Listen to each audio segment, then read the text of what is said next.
राज्यमंत्री प्रतापराव जाधव आपल्यासोबत. भाऊ काय सांगाल, आयसीएमआरचा रिपोर्ट अद्यापही समोर आलेला नाही, काय कारण? अरे आयसीएमआरचा रिपोर्ट मी तुम्हाला समोर दाखवलेला आहे. लागलं तर उद्या मी तुम्हाला कॉप्या पाठवतो. त्याच्यामध्ये हेच म्हटलेलं आहे की शरीरामध्ये सेलिनियम वाढल्यामुळेच त्या ठिकाणी केस गळती होते. कशामुळे सेलिनियम वाढतं याच्यावर ज्यावेळेस त्यांनी केलं तर अनेक खाद्यपदार्थामध्ये सेलिनियमचं प्रमाण आढळतं, कोणत्यामध्ये कमी जास्त.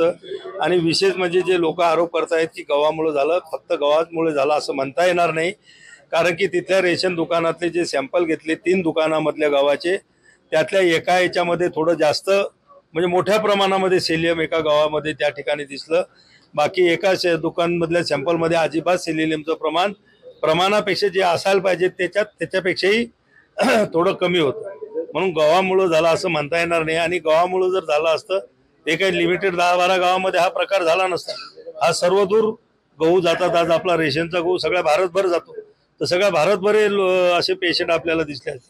पण हा रोग काही फार मोठा गंभीर नाही, याची कोणा चिंता करण्याची किंवा घाबरण्याची आवश्यकता नाही. सगळे लोक आता जवळपास पेशंट दुरुस्त झालेले आहेत.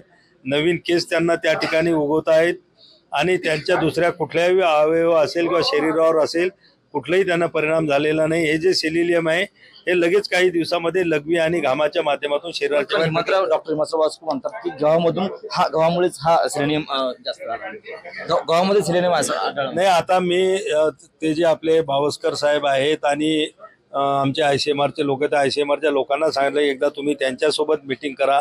त्यांच्या रिसर्चमध्ये काय आलेलं आहे, आपल्या काय रिसर्चमध्ये आलेलं आहे, तर निश्चित त्याच्यातून जे काही चांगलं असेल ते केलं जाईल. पण फक्त गव्हामुळं गहू खाऊ नये किंवा काय वाटप बंद करावा इतकं घाबरण्याची आवश्यकता नाही. कारण की आता तर आपल्या जिल्ह्यातले पेशंट निघणं जवळपास बंद झाल्यासारखं.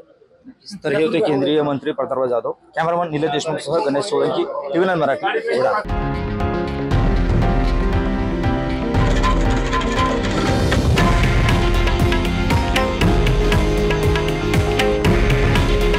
हे आहे देशातील नंबर 1 न्यूज नेटवर्क आणि आपण पाहत आहात TV9 मराठी. काळजी तुमची, हित महाराष्ट्राचं.